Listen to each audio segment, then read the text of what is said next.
Okay, now coming to the third part of this video, that is tips and guidelines to make a better presentable answer in order to get more marks. Let's say if you have 5 questions, question 1, 2, 3, 4, 5, and each question has 4 sub questions A, B, C, D. So it doesn't matter in which order you write. Let's say you don't have to follow this order 1, 2, 3, 4, 5. If you want, you can write question number 5 first, then third, then second, then fourth, and then 1. It's totally upon you. Let's say if I start with question number 5. Question 5 has 4 parts A, B, C, D. If I want, I can follow the part that is ordered A, B, C, D. Or if I want, I can just start with B, then A, then C, then D. Or I can start with D, C, B, A, or C, A, B, D. It doesn't matter at all. You can, as long as it's in the main, it has the same main question. The order of this can be anything. But this thing, let's say this is totally wrong. That is, let's say if you write question number 5 and you write it has 4 parts A, B, C, D, and you just write A and B, then you go for some unknown reason to question number 4. You write the entire question number 4. Then again you go for writing question number 5, the remaining 2, that's C and D. Then this will be considered a copy case. This is wrong. This is wrong, wrong, a big cross. So what you have to do? Let's say if you write question number 5, if you know like ABC and you're not sure about D, so you can write ABC. Then for the D part of the question, you can leave certain amount of space and write it down later. When you come back over here later and write it down. The problem is that if you write it this way, then let's say the examiner will think you only know A and B. He will give you marks accordingly. Let's say if this question number 5 is for 20 marks. 20 marks. And each sub question A, B, C, D is 5 marks each. So when you write question number 5A and 5B, he will give you marks according to this 2, that is let's say 10 marks. Then after writing question number 4, he will give you marks accordingly for question number 4, then question number 5. Again he has to go for previous pages where I have written question number 5 earlier. He has to check those marks, then this marks, then he has to add it up. So sometimes the examiner becomes irritated. But nowadays it is straight away considered as a copy case and you will get a big 0 in question number 5. That's it is. Now the next part is point-wise answer. You have heard this millions of times and it is really important because whenever you write an answer, it should be moderator friendly, exam checker friendly. Because the more friendly it is to him, he'll be more happy, he'll be less irritated, and there are chances that you'll get more marks. You secure more marks. So the point-wise answer is, let's say if you're writing question number 2A and it has 4 points. So write the first point, leave a line. It's very important. Leave a line, then write the second point. Then again leave a line, write the third point. If you don't write it point-wise and you just write it in a big brief answer, the examiner won't read your entire answer. He will just read 1-2 lines, or he won't even read the first line. He will give you randomly 2 marks, 3 marks, or a half a mark for a 5-mark answer. If you write in point-wise, let's say here, but you don't leave a line between them, so it is indirectly considered as a brief long answer in a paragraph pattern. It is not considered point-wise, and more importantly, it doesn't look nice. Compare the both these. This one looks much better because there's line left between each point and it is more presentable.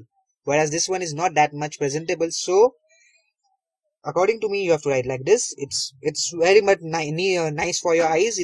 It looks way better than this one. The baseline is that. Now coming to the next part.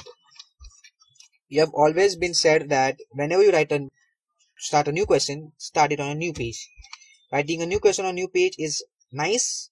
It's really a good habit, but there is a condition to it, a big fat condition. The condition is that, let's say if you're writing question number 2A, if you have used around 80% of this page, you have used on 80% of this page, and this page, this part, like 20% is not used.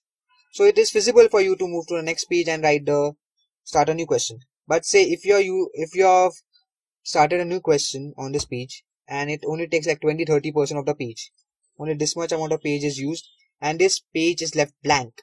So please then don't go on a new page and write a new question. Don't go on a new page and start a new question. That is not right, because that doesn't look great and it is basically a wasting paper, which is not right. So it is feasible for you if it's ample amount of space left, let's say 50-60% of the page is left. So you can start a new question over here. There's no issues. It's in fact is nice.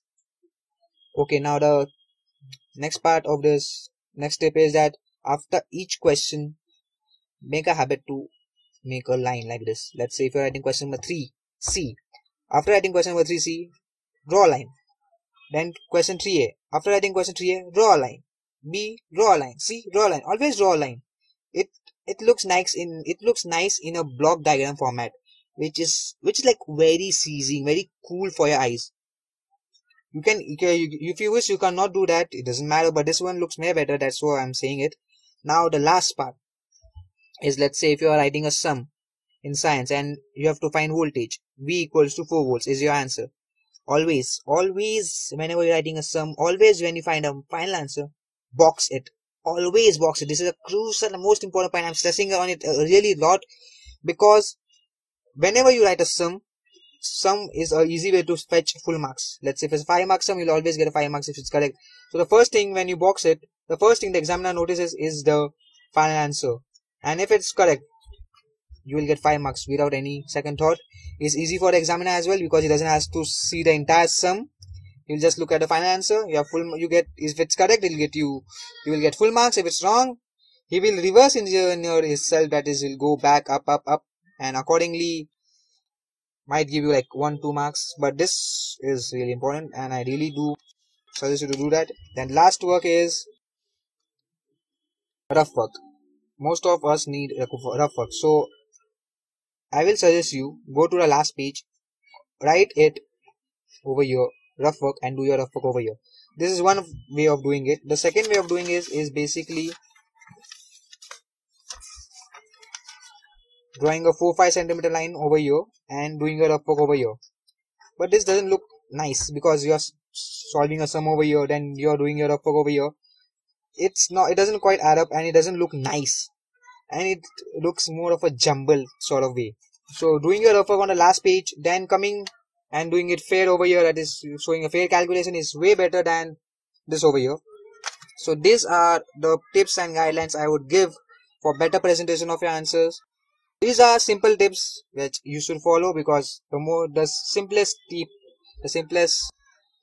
thing becomes the most important part in boards. So